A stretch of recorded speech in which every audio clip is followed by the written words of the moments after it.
வணக்கம் எல்லாருக்கும் welcome back to this channel. இன்றைக்கி நம்ம பார்க்க போகிறது என்னன்னு பார்த்தோன்னா ஃபண்டமெண்டல் அனாலிசிஸ். இது ரொம்பவே இம்பார்ட்டண்ட்.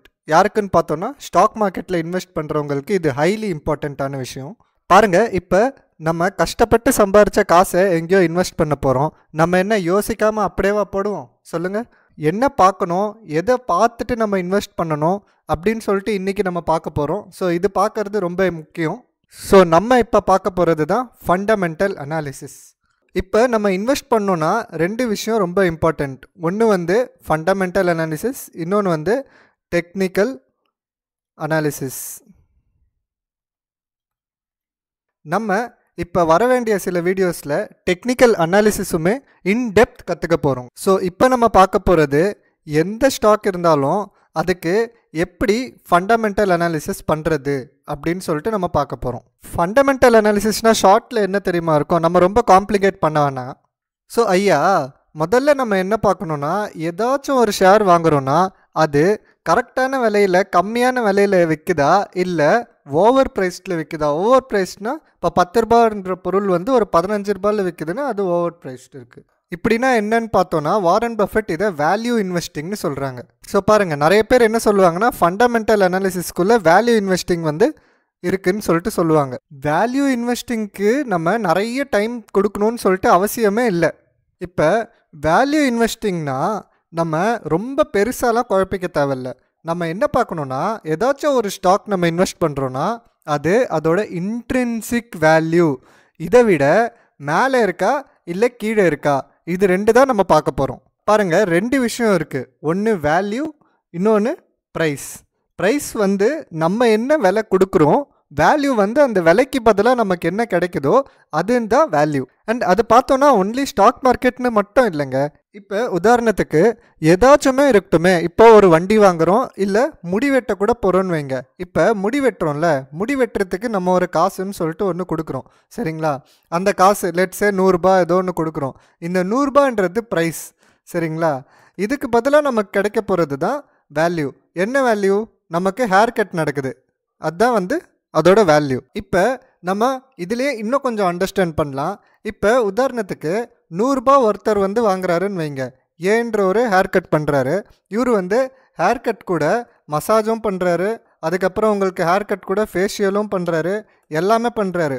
உங்களுக்கு ஹேர் கட் பண்ணும்போது ஆஹா என்ன சூப்பராக இருக்கேன்னு சொல்லிட்டு ஒரு ஃபீல் வருது. ரெண்டாவது இன்னொரு ஆள் இருக்கார். அவர் என்ன பண்ணுறாரு, ஹேர் கட்க்கு 500 ரூபா வாங்குறாரு.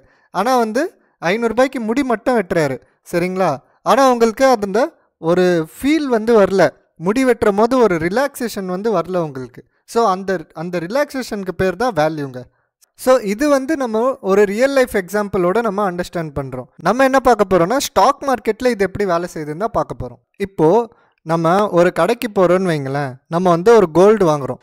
இப்போ கோல்டு நம்ம பர்ச்சேஸ் பண்ணுறோம். கோல்டு ஒரு பவுன் ஒரு 50,000 ரூபான்னு வச்சுக்கோங்க. இப்போ இந்த 50,000 ரூபாய் காசு நம்ம தரோம். இதுக்கு பதிலாக நமக்கு கோல்டு கிடைக்குது. இப்போ இந்த 50,000 ரூபாய் தான் இந்த கோல்டுக்கு சரியான விலையா அப்படின்னு சொல்லிட்டு எப்படி நமக்கு தெரியும் சொல்லுங்கள்? நமக்கு தெரியாது. ஏன் தெரியாது? அதுவும் நம்ம அக்செப்டும் பண்ணிப்போம். நம்ம போயிட்டு கேள்வி கேட்க போகிறதில்ல. தங்க விலையை குறைக்க சொல்லியோ இல்லை இது ஏன் இவ்வளோ விலை இருக்குதுன்னு சொல்லிட்டு நம்ம ஒரு கேள்வியும் கேட்க போகிறதில்ல. ஆனால் ஏன் கேள்வி கேட்கலன்னா இது யூனிவர்சலி ஒரே விலை தான். யூனிவர்சலி ஒரே விலை தான் இங்கே விற்கிறாங்க. இங்கே நம்ம போயிட்டு குறைக்கவும் ஏற்றவும் முடியாது. இப்போ நம்ம இன்னொரு உதாரணத்துக்குள்ளே போகலாம். இப்போ கோல்டுக்கு பதிலாக ரியல் எஸ்டேட்னு வச்சுக்கோங்க. ரியல் எஸ்டேட் நீங்கள் 1 கோடி ரூபாய்க்கு ஒரு லேண்ட் வாங்குறீங்க. இப்போ கோல்டு வாங்க போகும்போது எல்லா கடையிலையும் ஒரே கோல்டு தாங்க விற்க போகுது. அங்கே ஒரு கோல்டும் இன்னொரு கோல்டுக்கும் வித்தியாசம்லாம் நிறைய பெருசாக இருக்காது. டிசைன்ஸில் வேணால் வித்தியாசம் இருக்கும், ஆனால் கோல்டாக தானே இருக்க போகுது. இப்போ நம்ம ரியல் எஸ்டேட் உதாரணத்தை பற்றி பார்க்குறோம். இங்கே ஒரு ப்ராப்பர்ட்டி 1 கோடி ரூபாய் காசு கொடுத்து வாங்குகிறோம். ஆனால் இந்த 1 கோடி ரூபாய் நிறைய விதத்தில் டிபெண்ட் ஆகிருக்கும் அந்த இடத்து மேலே. இப்போ நம்ம என்ன பார்ப்போம்? லொக்கேஷன் பார்ப்போம். அதுக்கப்புறம் நம்ம அந்த கன்ஸ்ட்ரக்ஷன் டிசைனை பார்ப்போம். அதுக்கப்புறம் நம்ம அந்த ஏரியானா அதோட சைஸ், அந்த லேண்டோட சைஸ் எவ்வளோன்னு சொல்லிட்டு நம்ம பார்ப்போம். இப்போது பக்கத்தில் ஸ்கூல் இருக்கா, இல்லை வேறு எல்லாமே ஃபெசிலிட்டிஸ் எல்லாமே இருக்கா, இல்லை லேண்டு தண்ணி லேண்டா, இல்லை வேறு நல்லா இருக்கா, இது எல்லாத்தையுமே பார்த்து தான் நம்ம ஒரு இடத்த வந்து வாங்க போகிறோம். ஸோ இங்கே நம்ம என்ன பார்த்தோம்னா 1 கோடி ரூபாய் நம்ம தரோன்னு வைங்க, அதுக்கு கரெக்டான வேல்யூ வந்து நமக்கு ரிட்டர்னில் கிடைக்குதான்னு சொல்லிட்டு நம்ம பார்க்குறோம். இது எல்லாத்தையுமே பார்த்த பிறகு நம்ம என்ன பண்ணுறோம், பியர் கம்பேரிசன் பண்ணுறோம். பியர் கம்பேரிசன்னா என்னென்னா, இங்கே ஒரு இடம் இருக்குது சரிங்களா, பக்கத்துலேயே இன்னொரு இடம் இருக்குது.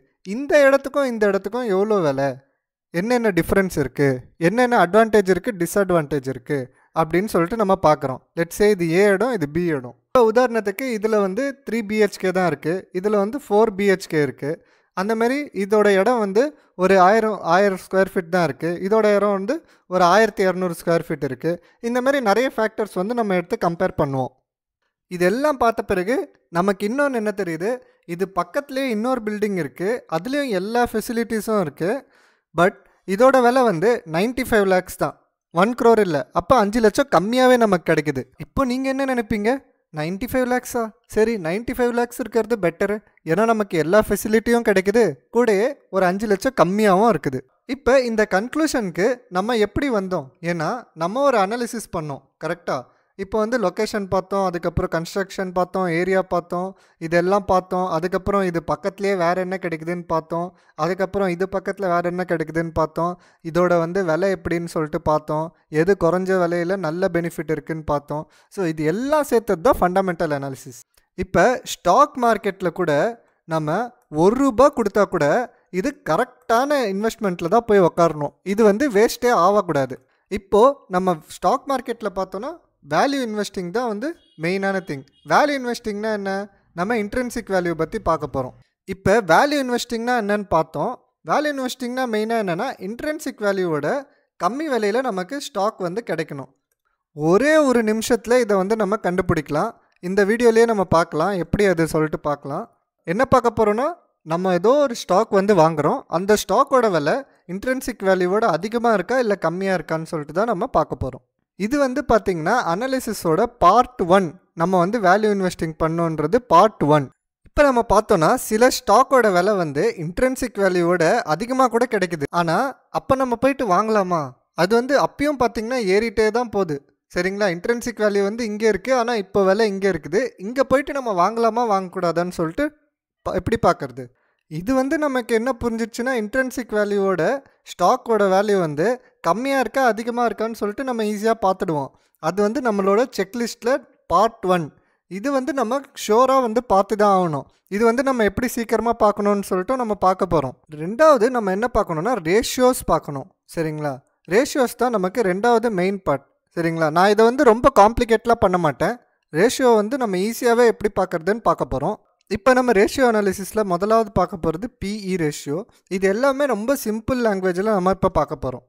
சரி, இப்போ பிஇ ரேஷியோ இதோட ஃபுல் ஃபார்ம் வந்து ப்ரைஸ் டு ஏர்னிங் ரேஷியோ சரியா. இப்போ ஒரு கம்பெனியோட ப்ரைஸ் வந்து ₹100 இருக்குதுன்னு வைங்க, ஒரு ஸ்டாக்கோட ப்ரைஸ் வந்து ₹100 இருக்குது, இதோட வருமானம் அர்னிங்ன்றது ₹10 இருக்குது, அவ்வளோதான். இப்போ வந்து உங்களுக்கே தெரியும் ப்ரைஸ் ஏர்னிங் ரேஷியோ எப்படி எடுக்கிறதுன்னு. ப்ரைஸ் டிவைடட் பை ஏர்னிங், அதாவது 100 டிவைடட் பை 10 இதோட சிம்பிள் லாங்குவேஜில் என்ன மீனிங்னா, இப்போ நம்ம ₹1 சம்பாதிக்கிறதுக்காக ₹10 வந்து நம்ம தரப்போகிறோம் சரியா. இதுதான் வந்து ப்ரைஸ் டு ஏர்னிங் ரேஷியோ. இப்போ இன்னொரு உதாரணம் பாருங்களேன்.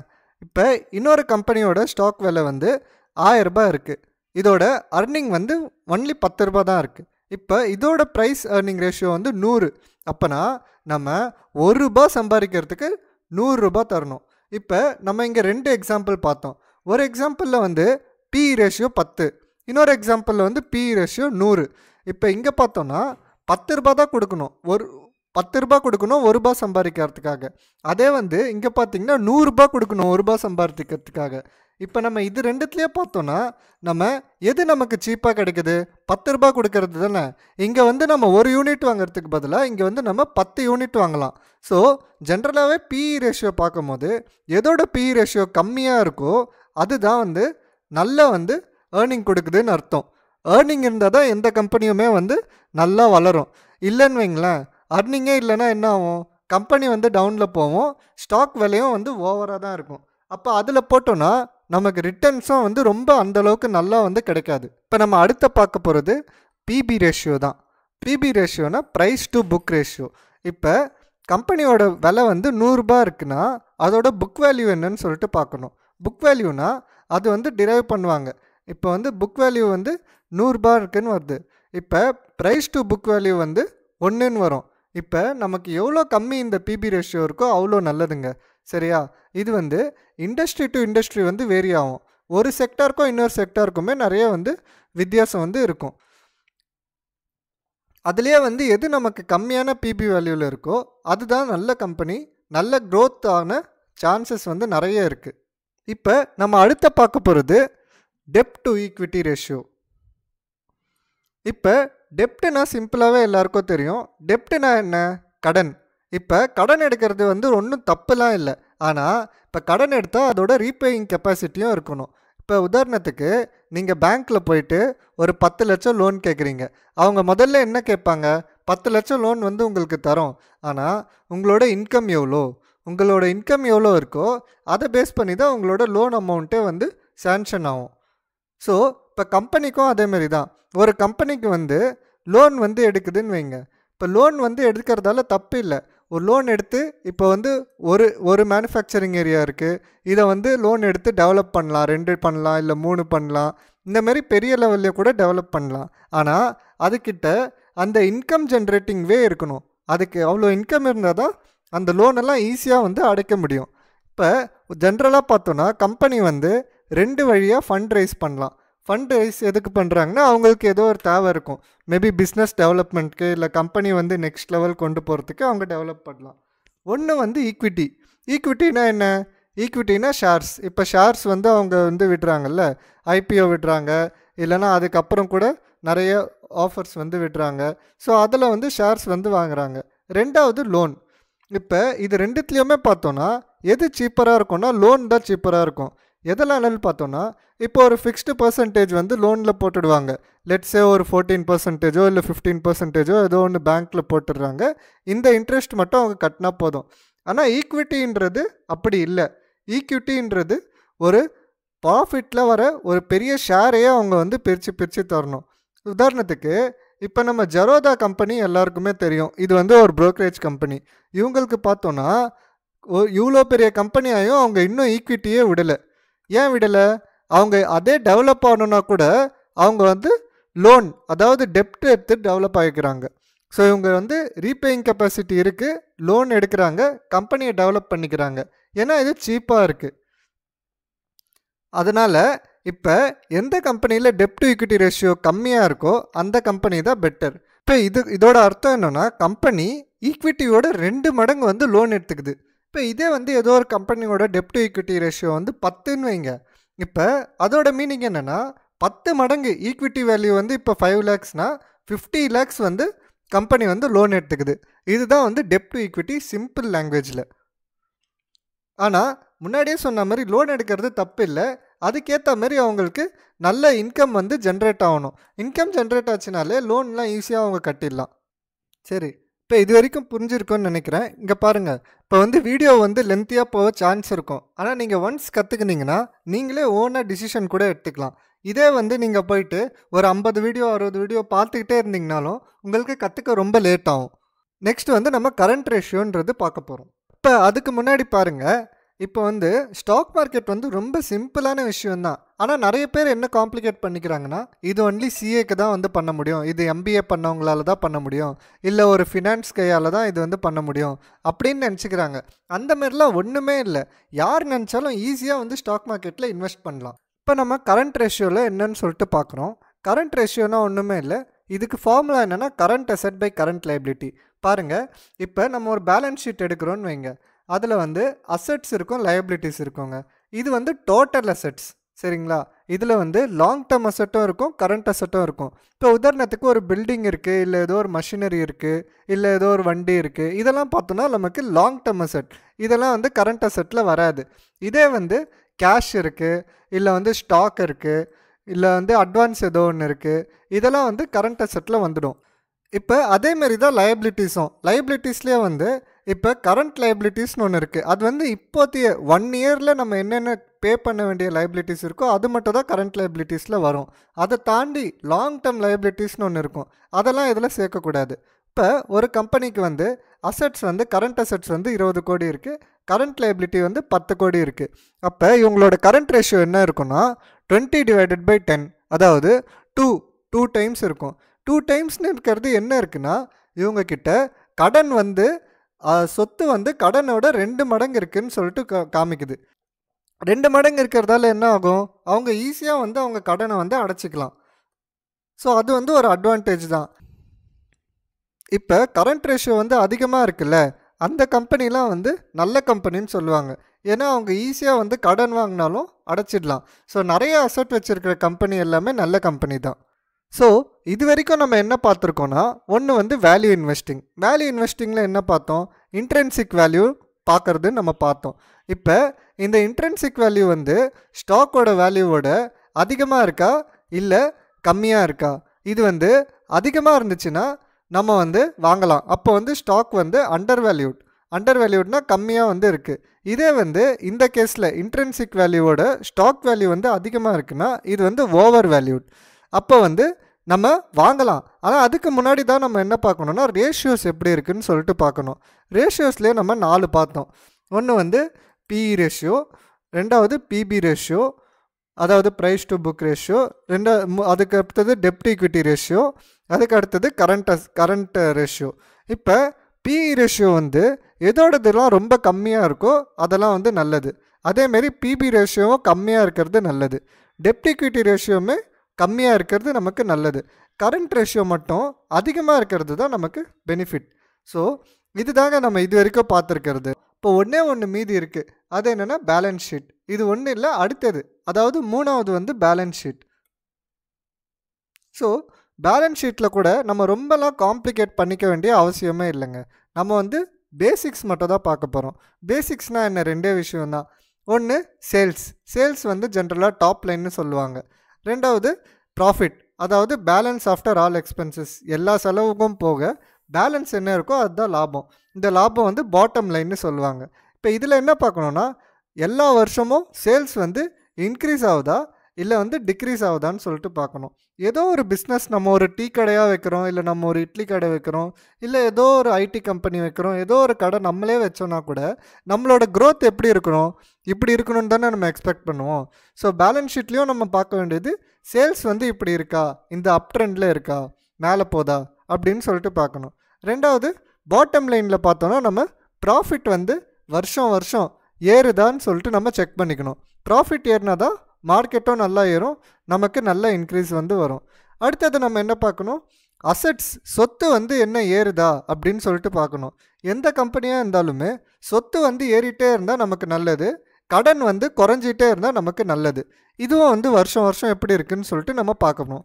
அதுக்கப்புறம் முக்கியமான விஷயம் வந்து கேஷ் ஃப்ளோ தான், சரிங்களா? இப்போ ஏதோ ஒரு கம்பெனி சேம் லெவலில் சேல்ஸ் பண்ணுதுன்னு கூட வைங்க, ஆனால் இப்போ காம்படிட்டர்லாம் இருக்காங்கல்ல, அதில் வந்து ஏன்ற கம்பெனிக்கிட்ட கேஷ் ஃப்ளோ வந்து ஒரு 800 கோடி இருக்குதுன்னு வைங்க. இதே வந்து பின்ற கம்பெனிக்கிட்ட கேஷ் ஃப்ளோ வந்து ஒரு 20 கோடி தான் இருக்குன்னா இந்த ஏன்ற கம்பெனி பின்ற கம்பெனியை ஈஸியாக தூக்கி சாப்பிட்டுடலாம். ஸோ கேஷ் ஃப்ளோன்றதும் ரொம்ப முக்கியம். இப்போது இது எல்லாமே நம்ம பார்த்துட்டோம். அதாவது என்னது, வேல்யூ இன்வெஸ்டிங் பார்த்துட்டோம், அதுக்கப்புறம் ரேஷியோஸ் பார்த்துட்டோம், அதுக்கப்புறம் பேலன்ஸ் ஷீட்ஸ் பார்த்துட்டோம். இது எல்லாமே சேர்த்து பார்த்தோன்னா நம்ம வந்து அப்ராக்சிமேட்டாக 90% ஆஃப் ஃபண்டமெண்டல் அனாலிசிஸ் வந்து பண்ணியாச்சுங்க. பேலன்ஸ் இருக்கிற 10% வந்து எக்ஸ்பர்ட்ஸ் வந்து பண்ணுறாங்க. அது நம்ம பண்ணணும்னு சொல்லிட்டு டீப்பாக போய் அவசியம் இல்லை. இப்போது இதை தாண்டி இது மட்டும் பண்ணாமல் நம்ம இது கூட டெக்னிக்கல் அனாலிசிஸ் கூட தான் பண்ண போகிறோம். டெக்னிக்கல் அனாலிசிஸோட கிளாஸ் வந்து அப்கமிங் வீடியோஸில் கண்டிப்பாக வந்துடும். சில பேர் என்ன பண்ணுவாங்க, ஃபண்டமெண்டல் அனாலிசிஸ்னால் வெறும் ஃபண்டமெண்டல் மட்டும் பார்ப்பாங்க, டெக்னிக்கல் அனாலிசிஸ்க்கு வெறும் டெக்னிக்கல் மட்டும் பார்ப்பாங்க. இப்போ இவங்கள பொறுத்த வரைக்கும் என்னது, ஃபண்டமெண்டல் தான் கரெக்டு, டெக்னிக்கல் வந்து நான் பார்க்க மாட்டேன்றது இவங்கள பொறுத்த வரைக்கும் ஒரு இது. அதேமாரி டெக்னிக்கல்ஸ் பார்க்குறவங்களது மட்டும் என்னது, இவங்க வந்து வெறும் டெக்னிக்கல் மட்டும் தான் பார்ப்பாங்க, இவங்க வந்து ஃபண்டமெண்டல் சைடே வந்து திரும்பி பார்க்க மாட்டாங்க. ஸோ நம்ம என்ன பண்ண போகிறோம், ஃபண்டமெண்டலில் இருக்கிற நல்லதும் எடுத்துக்க போகிறோம், டெக்னிக்கலில் இருக்கிற நல்லதும் எடுத்துக்க போகிறோம். இது ரெண்டுமே கலந்து பார்த்தோன்னா நமக்கு ஃபைனல் அவுட்கம் வந்து சூப்பராக இருக்குங்க.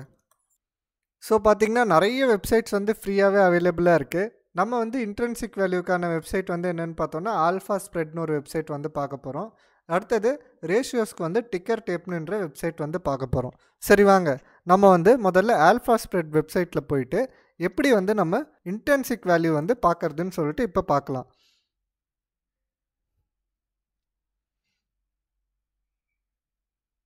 இப்போ இதுதான் வந்து ஆல்ஃபா ஸ்ப்ரெட் வெப்சைட்டுங்க.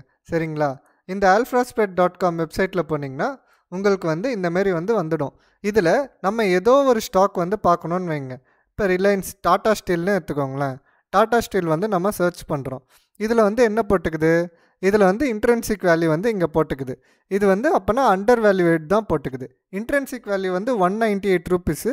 ஆனால் ஆக்சுவலாக இப்போ தற்போதைய நிலைமையில் மார்க்கெட்டில் ஓடுற விலை என்னது, 139 ரூபீஸ் தான். அப்போ வந்து இது அண்டர் வேல்யூடாக இருக்குது. ஸோ பார்த்தீங்களா, நம்ம எவ்வளோ ஈஸியாக வந்து பார்க்க முடியுது நம்மளால்.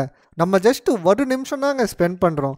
ஒரு நிமிஷம் ஸ்பெண்ட் பண்ணாலே நமக்கு இன்ட்ரின்சிக் வேல்யூ வந்து ஈஸியாக வந்து நம்ம பார்க்குறோம். இப்போ இதேமாரி வேறு ஏதோ ஒரு கம்பெனி நீங்கள் எடுத்துக்கிறீங்கன்னு வைங்க. உதாரணத்துக்கு இப்போ ஹெச்டிஎஃப்சி பேங்க் வந்து எடுக்கிறீங்க.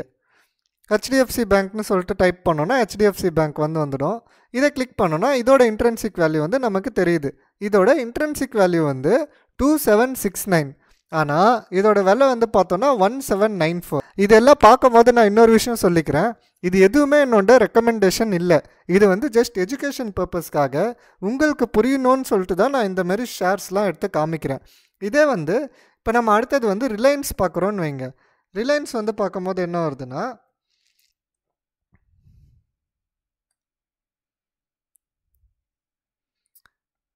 இப்போ ரிலையன்ஸ் பார்த்தோன்னா அதோட ஆக்சுவல் இன்ட்ரின்சிக் வேல்யூவே 1073 தான். ஆனால் இப்போ அது ட்ரேட் ஆகிட்டு இருக்கிற விலை 1223.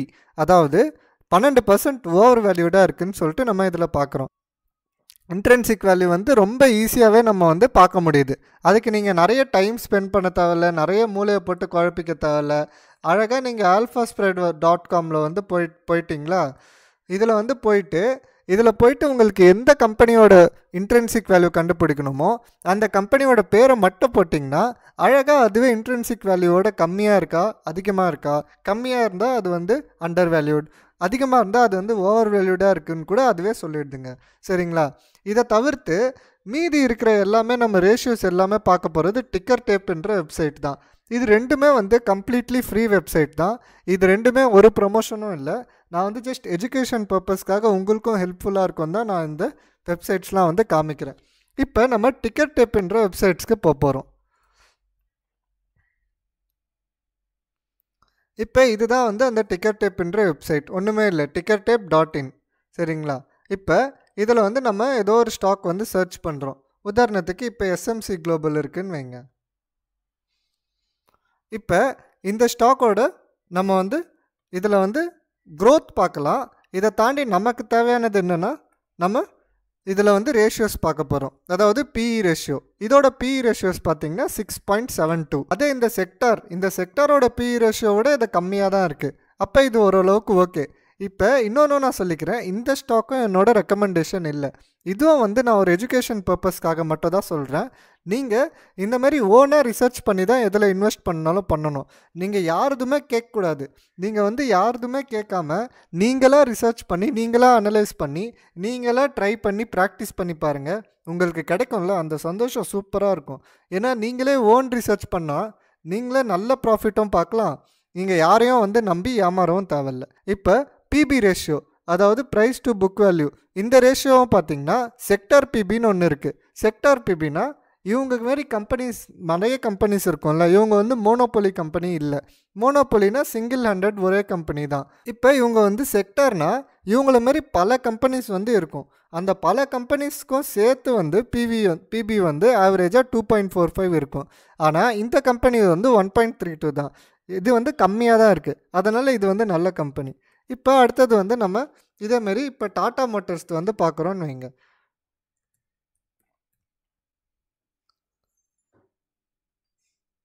டாடா மோட்டர்ஸோட பிஇ ரேஷியோ எவ்வளோ இருக்குது? 8.18 இருக்குது. ஆனால் இந்த செக்டரோட பிஇ ரேஷியோவே ரொம்ப அதிகம் தான்.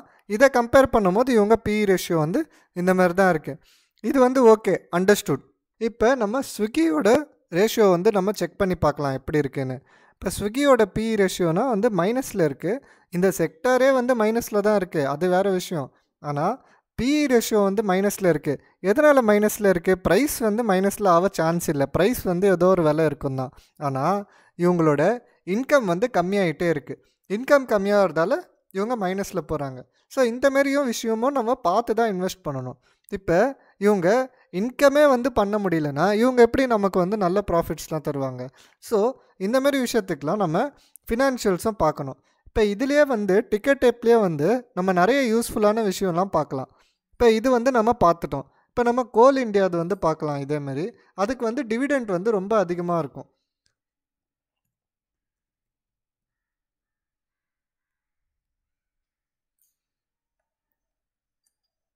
இப்போ பாருங்கள், இந்த கம்பெனி வந்து பிஇ ரேஷியோ வந்து 6.61, அதாவது செக்டார் பிஇயோட கம்மியாக தான் இருக்குது. அதேமாரி பிபி ரேஷியோ வந்து பார்க்குறோம்.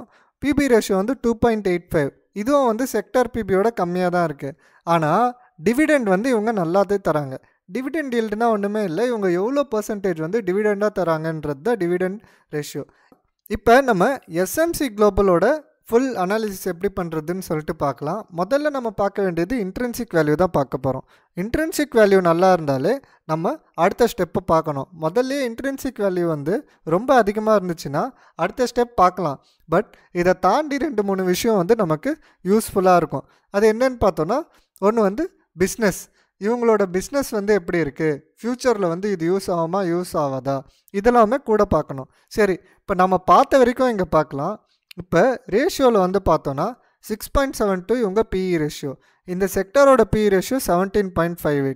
இப்போ இதை கம்பேர் பண்ணும் போது பிஇ ரேஷியோ வந்து கொஞ்சம் கம்மியாக தான் இருக்குது. அதேமாரி PB ratio, price to book ratio, இது வந்து பார்த்தோன்னா 1.32. இதுவும் பார்த்தோன்னா இந்த செக்டாரில் 2.45 இருக்குது. ஆனால் அதை கம்பேர் பண்ணும் போது இது கம்மியாக தான் இருக்குது. சரிங்களா? இப்போ அடுத்தது டிவிடெண்டும் இவங்க ஓரளவுக்கு நல்லாவே தராங்க. இப்போ இதை தாண்டி நம்ம என்னென்ன பார்க்கணுன்னு சொல்லிட்டு இப்போ பார்க்கலாம். இப்போ இதை தாண்டி நம்ம என்ன பார்க்கணும், ஃபினான்ஷியல்ஸில் பார்க்க போகிறோம். ஃபினான்ஷியல்ஸில் என்ன பார்க்க போகிறோம், முதல்ல இவங்க சேல்ஸ் வந்து வருஷம் வருஷம் ஏறுதா இறங்குதான்னு சொல்லிட்டு பார்க்க போகிறோம். நமக்கு இவங்க கொஞ்சம் இயர்ஸ் சேல்ஸ்லாம் வந்து கொடுத்துருக்காங்க. இப்போ பார்த்தோன்னா 2022 அப்படியே இயர் ஆன் இயர் மினிமம் நீங்கள் வந்து 3 to 5 இயர்ஸ் வந்து நீங்கள் பார்த்தா தான் உங்களுக்கு யூஸ்ஃபுல்லாக இருக்கும். இப்போ பார்த்தோன்னா இது வந்து க்ரோத் ஆகிட்டே தானே இருக்குது. சேல்ஸுன்றதும் ரெவென்யூ இருக்கிறதும் தான் ஒன்று தான். இப்போ பார்த்தோன்னா இங்கே வந்து 784 இருக்குது, அடுத்தது 900 இருக்குது. இது வந்து இப்படியே ஏறிட்டே தான் இருக்குது. அப்போ இவங்க சேல்ஸ் வந்து நல்லா பண்ணுறாங்க. அடுத்தது நம்ம பார்க்க வேண்டியது நெட் இன்கம் பார்க்கணும். நெட் இன்கம் பார்த்தோன்னா ஓரளவுக்கு இவங்க வந்து கடைசி ஒரு 3 வருஷத்துலேருந்து நல்லா தான் நெட் இன்கம் பண்ணிட்டு வராங்க. ஒரு இன்க்ரீஸிங் இதில் தான் ட்ரெண்டில் தான் இருக்குது. சரிங்களா? அப்போ நமக்கு நெட் இன்கமும் இயர் ஆன் இயர் இன்க்ரீஸ் ஆகணும், அதேமாரி நமக்கு ரெவன்யூவும் இயர் ஆன் இயர் இன்க்ரீஸ் ஆகணும். இதை தாண்டி நம்ம இதில் எதுவும் போட்டு ரொம்ப மண்டையை போட்டு குழப்பிக்க வேண்டாம். இதில் நிறைய டேட்டாஸ்லாம் இருக்கும். இதை தாண்டி நம்ம இதிலே வந்து பார்த்தோன்னா சொல்லியிருப்பாங்க, லாஸ்ட் 5 இயர்ஸில் ரெவன்யூ வந்து இவ்வளோ க்ரோ ஆகிருக்கு. ஆனால் இண்டஸ்ட்ரி ஆவரேஜ் 11.5% தான். பட் இந்த கம்பெனி பர்டிகுலராக ஆவரேஜாக 16% வந்து க்ரோ ஆகிருக்கு அப்படின்னு சொல்லிட்டு இதிலே நீங்கள் சில இன்ஃபர்மேஷன்ஸ் வந்து பார்க்கலாம். அடுத்தது நம்ம பேலன்ஸ் ஷீட்ஸில் என்ன பார்க்கணும், பேலன்ஸ் ஷீட்ஸில் நம்ம என்ன பார்க்கணும், இவங்களோட அசட்ஸ் வந்து அதிகமாக இருக்கணும், லயபிலிட்டிஸ் வந்து கம்மியாக இருக்கணும். அதுதான் நம்ம பார்க்கணும். ஸோ இவங்க அசட்ஸ் வந்து பார்த்தோன்னா நமக்கு அதிகமாக தான் இருக்குது. சரிங்களா? வருஷம் வருஷம் வந்து அசட்ஸ் வந்து இன்க்ரீஸ் தான் ஆகிட்டு இருக்குது. இங்கே பாருங்கள், இங்கே 23 crores இருக்குது, அதுலேருந்து 29 crores ஆகுது, 33 crores ஆகுது. அதேமாரி லயபிலிட்டிஸ் வந்து இன்க்ரீஸ் ஆகுது. பட் இவங்க இன்கமாக இன்க்ரீஸ் ஆகிறதால இவங்களோட ரீபேட் கெப்பாசிட்டி வச்சு இவங்க ஈஸியாக வந்து அதை பே பண்ணுவாங்க. அதுதான் நம்ம டெப்ட் டு ஈக்விட்டி வேல்யூவில் பார்த்தோம். அதுக்கப்புறம் நம்ம இதில் என்ன பார்க்க வேண்டியதுன்னா, முக்கியமானது கேஷ் ஃப்ளோ. கேஷ் ஃப்ளோ வந்து ஃப்ரீ கேஷ் ஃப்ளோ வந்து பாசிட்டிவில் இருக்கணும். இப்போ பார்த்தோன்னா இவங்களது ஃப்ரீ கேஷ் ஃப்ளோ வந்து பாசிட்டிவ்லேயும் இருக்குது, கொஞ்சம் கொஞ்சம் நெகட்டிவ்லேயும் இருக்குது. இன்னொன்று நான் சொல்லிக்கிறேன், இந்த எஃப்எம்சி குளோபல் என்ற கம்பெனியை வந்து நான் ரெக்கமெண்டே பண்ணல. நீங்கள் வந்து ஜஸ்ட் ஒரு எஜுகேஷன் பர்பஸ்க்காக இதை பார்க்கலாம். அதுக்கப்புறம் நம்ம என்ன பார்க்கணுன்னா, இதுலேயே பியர்ஸ்ன்றதை பார்க்கணும், இவங்களோட காம்படிட்டர்ஸ். இப்போ இவங்க காம்படிட்டர்ஸ் யார் யார் அப்படின்னு பார்த்தோன்னா இங்கே போட்டிருக்கு. இப்போ இவங்க காம்படிட்டர்ஸோட பிஇ ரேஷியோவோட இது கம்மியாக தான் இருக்குது. அதேமாரி அதர் ஃபேக்டர்ஸ், அதாவது பிபி ரேஷியோ, டிவிடெண்ட் டீல், இது எல்லாமே வந்து நம்ம பார்க்குறோம். இதுலேயே நீங்கள் இன்னும் ஈஸியாக வந்து பார்க்கணுன்னா என்ன பார்க்கலாம், இதில் மீதிலாம் ஆட் பண்ணோன்னா, இப்போ இதில் வந்து ஸ்டாக் ஸ்க்ரீனர்னு ஒன்று இங்கே அவைலபிளாக இருக்குது. ஸ்டாக் ஸ்க்ரீனரில் போயிட்டு நீங்கள் அனலைஸ் பண்ணும்போது ஸ்டார்ட் ஸ்க்ரீனிங் ஸ்டாக்ஸ் கொடுத்துட்டு ஸ்டாக்ஸில் ஸ்டார்ட் ஸ்க்ரீனிங் கொடுத்திங்கன்னா இந்தமாரி ஒரு ஸ்க்ரீன் வரும். இதில் வந்து டோட்டல் ஸ்டாக்ஸும் அவைலபிளாக இருக்கும். நம்ம வந்து ஒன்லி நிஃப்டி 500 மட்டும் பார்க்க போகிறோம் அப்படின்னு சொல்லிட்டு வச்சுக்கிட்டிங்கன்னா வெறும் நிஃப்டி 500 மட்டும் வந்துடும். இதிலே வந்து நமக்கு தேவையான ரேஷியோஸ், அதாவது டெப்ட் டு ஈக்விட்டி ரேஷியோ,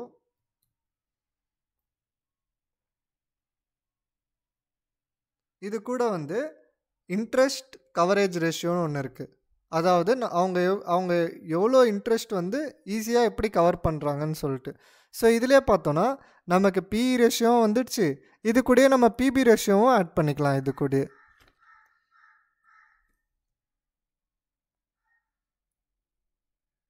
இப்போ நமக்கு இந்த டேபிளில் ஓரளவுக்கு எல்லாமே வந்துடுச்சு. பிஇ ரேஷியோவும் வந்துடுச்சு, பிபி ரேஷியோவும் வந்துடுச்சு, டெப்ட் ஈக்விட்டியும் வந்துடுச்சு, இன்ட்ரெஸ்ட் கவரேஜ் ரேஷியோவும் இருக்குது. இப்போ இதில் பார்த்தோன்னா 500 நிஃப்டி கம்பெனிஸ் இருக்குது. இப்போ இதெல்லாம் பார்த்தோன்னா பிஇ ரேஷியோ ரொம்பவே அதிகமாக இருக்குது. இதிலெல்லாம் நம்ம அந்தளவுக்கு ஃபோக்கஸ் பண்ணோன்னா ரொம்ப டெவலப் ஆகும்னு சொல்கிறது கம்மி. இதில் நெகட்டிவில் இருக்குல்ல, இவங்க எல்லாமே லாஸ் மேக்கிங் கம்பெனிஸ். இப்போ இவங்களோட இன்கம் வந்து நெகட்டிவில் தான் இருக்கும். கண்டிப்பாக நீங்கள் வேணால் போயிட்டு ஃபினான்ஷியல்ஸ் கூட செக் பண்ணி பார்த்துக்கலாம். இப்போ பாருங்கள், உதாரணத்துக்கு ஸ்ரீ ரேணுகா சுகர்ஸ்னு இருக்குது. இவங்களோட இன்கம் வந்து நம்ம இப்போ போய் பார்க்க போகிறோம். பாருங்கள், ஃபினான்ஷியல்ஸில் போகிறோம். ஃபினான்ஷியல்ஸில் இன்கமில் போகிறோம். இன்கமில் வந்து நெட் இன்கம் என்ன இருக்குது, குறைஞ்சிட்டே தான் இருக்குது. சரிங்களா, நெகட்டிவ் மைனஸ்லேயே இருக்குது. அதுதான் நம்ம பிஇ ரேஷியோ வந்து ஈஸியாக வந்து பார்த்து சொல்லிட்டோம். ஏதாச்சும் ஒரு கம்பெனி எடுக்கிறோன்னா அந்த கம்பெனியோட பிஇ ரேஷியோவை பார்த்தோனாலே நம்ம அதில் இன்வெஸ்ட் பண்ணுமான்னு சொல்லிட்டு பார்க்க போகிறோம். இதை விட்டுட்டு நீங்களே ஜென்ரலாக யோசிங்களேன், ஏதோ ஒரு கம்பெனி வருஷம் வருஷம் லாஸ் பண்ணிகிட்டே இருக்குது, அந்த கம்பெனிலேயே நம்ம போய் இன்வெஸ்ட் பண்ணுவோம்? ஸோ அந்தமாரி நம்ம பார்க்க வேண்டியதாக இருக்குது. அடுத்தது டெப்ட் டு ஈக்விட்டி ரேஷியோ நம்ம பார்த்தோம். கடன் வாங்குறது, இப்போ இந்த கம்பெனிலாம் பார்த்திங்கன்னா 25 மடங்கு கடன் வாங்கியிருக்கு. இவ்வளோ கடன் வாங்குது, ஏன் வாங்குது? அதோட டெவலப்மெண்ட்காக வாங்குது. ஆனால் உங்களோட ரீபேயிங் கெப்பாசிட்டி இருக்கான்னு பார்க்குறது தான் இந்த இன்ட்ரெஸ்ட் கவரேஜ் ரேஷியோவில் நம்ம ஓரளவுக்கு பார்க்கலாம். ஆனால் இவ்வளோ அதிகமாக கடன் வாங்குறதுலையும் நம்ம போயிட்டு டைரெக்டாக வந்து பண்ணுறதுக்கு முன்னாடி இவங்களோட சேல்ஸ்லாம் எப்படி இருக்குது, இவங்களோட ப்ராஃபிட்ஸ்லாம் எப்படி இருக்குது, அதையும் நம்ம பார்த்துக்கணும். அதுக்கு திரும்ப நம்ம ஃபினான்ஷியல்ஸ் போயிட்டு இப்போ வருஷம் வருஷம் இவங்களோட சேல்ஸ் பார்த்திங்கன்னா நல்லாவே இன்க்ரீஸ் ஆகுது. சரிங்களா, ஸோ இவங்க கடன் வாங்குறது அந்தளவுக்கு தப்பு இல்லை. ஆனால் இன்கம் பார்த்திங்கன்னா லாஸ்ட் வருஷம் மட்டும்தான் இன்கம் வந்திருக்கே தவிர்த்து அதுக்கு முன்னாடி இருக்கிற எல்லா வருஷமும் நெட் இன்கம் மைனஸில் தான் இருக்குது. இப்போ பேலன்ஸ் ஷீட்லேயே பாருங்களேன், இவங்களோட டோட்டல் அசட்ஸ் வந்து இருக்குதா, டோட்டல் லைபிலிட்டிஸ் அதோட அதிகமாக இருக்குது. ஸோ இந்தமாரி கம்பெனிஸும் நம்ம அவாய்ட் பண்ணுறது நல்லது. நமக்கு ரிஸ்க்கு கொஞ்சம் கம்மியாக இருக்கும். நாளைக்கு இந்த கம்பெனி வந்து இவ்வளோ கடன் இருக்குல்ல, இந்த கடன் எல்லாமே வந்து நாளைக்கே வந்து யாரோ இந்த கம்பெனியை மூடுறாங்கன்னு கூட வைங்க, அப்போ இந்த லைபிலிட்டிஸ் எல்லாமே பே பண்ணுற மாதிரி இருக்கும். அப்போ இவங்களால் கரெக்டாக பே பண்ண முடியாது. ஏன்னா அவங்கக்கிட்ட சொத்து இருந்தால் தானே அந்த கடனை வந்து திரும்ப அடைக்க முடியும். ஸோ இந்த மாதிரி ரிஸ்கியான கம்பெனிஸ்லாம் நம்ம கொஞ்சம் அவாய்ட் பண்ணுறது நல்லது. இப்போ நம்ம பார்த்துட்டு இருந்த கம்பெனி வந்து எஸ்எம்சி குளோபல் பற்றி பார்த்துட்டு இருந்தோம். இதிலே வந்து பார்த்தோன்னா அடுத்தது பியர்ஸ் வரைக்கும் நம்ம பார்த்தோம், இவங்க காம்படிட்டர்ஸ் பற்றி. இதிலே வந்து நம்ம டெக்னிக்கல் அனாலிசிஸ் பண்ணும் போது நான் வந்து சொல்கிறேன், அப்போ தான் உங்களுக்கு இன்னும் நல்லா ஈஸியாக புரியும். இப்போ ஹோல்டிங்ஸ் பாருங்கள். ஹோல்டிங்ஸ் வந்து இப்போ நீங்கள் ஏதோ ஒரு கடை ஆரம்பிக்கிறீங்கன்னு வைங்க, அந்த கடையோட ஓனர் வந்து நீங்கள் தானே. அந்த மாதிரி தான் எல்லா கம்பெனிக்கும் ப்ரொமோட்டர்னு ஒருத்தர் இருப்பார். ப்ரொமோட்டர் வந்து இதில் எவ்வளோ இன்வெஸ்ட் பண்ணியிருக்காங்க அப்படின்னு சொல்லிட்டு இங்கே பார்க்கலாம் நம்ம. ஸோ ப்ரமோட்டரே வந்து இவ்வளோ வந்து வச்சுருக்காரு. ப்ரமோட்டரே பார்த்திங்கன்னா வருஷம் வருஷம் அவரோட ஓன் ஷேர்ஸை அவரே வாங்குறாரு. எந்த நம்பிக்கையில் வாங்குறாருன்னா இந்த கம்பெனியோட ஷேர் வந்து இன்னும் அதிகமாகவும் தான் நம்பிக்கையில் வாங்குறாரு. அப்போது இது வந்து ஏறப்போகுது, நல்ல கம்பெனின்னு நம்ம இதை வச்சு டிசைட் பண்ணலாம். ரெண்டாவது பார்த்திங்கன்னா இன்னும் மியூச்சுவல் ஃபண்ட்ஸ்லாம் இதில் வரவே இல்லை. சரிங்களா, ஆனால் ஃபாரின் இன்ஸ்டியூஷனே பாருங்கள், அவங்களோட இன்வெஸ்ட்மெண்ட் இதை ஏற்றிட்டே இருக்காங்க இயர் ஆன் இயர். சரிங்களா, இப்போ ஜூன் செப்டம்பர் இந்த மாதிரி பார்த்தோன்னா அவங்களே வந்து இந்த கம்பெனியில் இன்ட்ரெஸ்டடாக தான் இருக்காங்க. ஸோ இந்த மாதிரி வந்து நம்ம இன்னும் கொஞ்சம் அனாலிசிஸ் பண்ணலாம். ஷேர் ஹோல்டிங் பேட்டர்ன் வச்சு நம்ம அனாலிசிஸ் பார்க்கலாம். இப்போ இது வந்து ஒரு ஃபினான்ஸ் கம்பெனி இல்லைங்களா, ஸோ இந்த கம்பெனியோட ஃப்யூச்சரும் நம்ம பார்க்கணும். இப்போ உதாரணத்துக்கு கோல் இண்டியா எடுத்துக்கலாமே. கோல் இண்டியா வந்து ஒரு மோனோபோலி கம்பெனி. சரிங்களா, இப்போ கோல் இண்டியா வந்து கம்பெனி இருக்குது. இந்த கம்பெனி வந்து எல்லாமே நல்லா இருந்தாலும் இந்த கம்பெனியோட ஃப்யூச்சர் வந்து எப்படி இருக்குது? இப்போ எல்லாமே வந்து க்ரீன் எனர்ஜி, க்ரீன்லன்னு சொல்லிட்டு போகிறாங்க. எலக்ட்ரிக்கல் வெஹிக்கிள் அந்த மாதிரி சொல்லிட்டு எல்லாமே மாறுறாங்க. அப்போது இந்த கம்பெனியோட லாஸ்ட் 5 இயர்ஸில் நீங்கள் க்ரோத் கூட பாருங்கள், அந்தளவுக்கு க்ரோத் இருக்கா அப்படின்னு பார்த்தோன்னா, இப்போ நீங்கள் 200 போட்டது இதோட ஆல் டைம் ஹையே பார்த்தீங்கன்னா 500 தான். நீங்கள் வந்து ஒரு 5 வருஷம் முன்னாடி நீங்கள் 100 வாங்கியிருந்தீங்கன்னா கூட மேக்ஸிமம் உங்களால் எவ்வளோ ரிட்டர்ன்ஸ் எடுத்திருக்கோம்? 89% ரிட்டர்ன் தான் எடுத்திருக்கோம். 5 வருஷத்துக்கு இவ்வளோ தான் ரிட்டர்ன்ஸ் உங்களால் எடுக்க முடியும். ஏன்னா இந்த கம்பெனி வந்து தனியாக தான் இருக்குது. பட் இதோட ஃப்யூச்சர் வேல்யூ பார்த்திங்கன்னா கொஞ்சம் டிக்ரீஸிங் இருக்க மாதிரி இருக்குது. இதே வந்து அதானி க்ரீன்லாம் பாருங்கள். அதானி க்ரீன் வந்து ஒரு எனர்ஜி கம்பெனி. அது வந்து பார்த்திங்கன்னா டெவலப் ஆக போகிற கம்பெனி. இப்போ அதே 5 வருஷம் இதோட 5 வருஷத்தில் நம்ம பார்த்தோன்னா இதோட லோ எவ்வளோ? 100.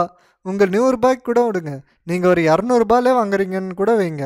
ஆனால் ஹை பாருங்கள், 3000 கிட்ட வந்துடுச்சு. அப்போது இதில் நீங்கள் எவ்வளோ ரிட்டர்ன்ஸ் வாங்கியிருக்கலாம்? ஸோ இந்தமாரி ஏதோ ஒரு கம்பெனி எடுக்கும் போது அதோட ஃப்யூச்சர் வேல்யூ இருக்கா அப்படின்னு சொல்லிட்டு நம்ம கண்டிப்பாக பார்க்கணும். நம்ம வந்து பிஸ்னஸ் நல்லா இருக்குது, இன்ட்ரின்சிக் வேல்யூ நல்லா இருக்குது, ரேஷியோஸ் நல்லா இருக்குன்னு மட்டும் நம்ம அதை வாங்கிட முடியாது. சரிங்களா? இப்போ நம்ம ஒரு கன்க்ளூஷன் மாதிரி பண்ணலாம், எப்படி சொல்லிட்டு பார்க்குறதுன்னு. இப்போ இதில் நம்ம முதல்ல என்ன பார்த்தோன்னா வேல்யூ இன்வெஸ்டிங் தான் பார்த்தோம்.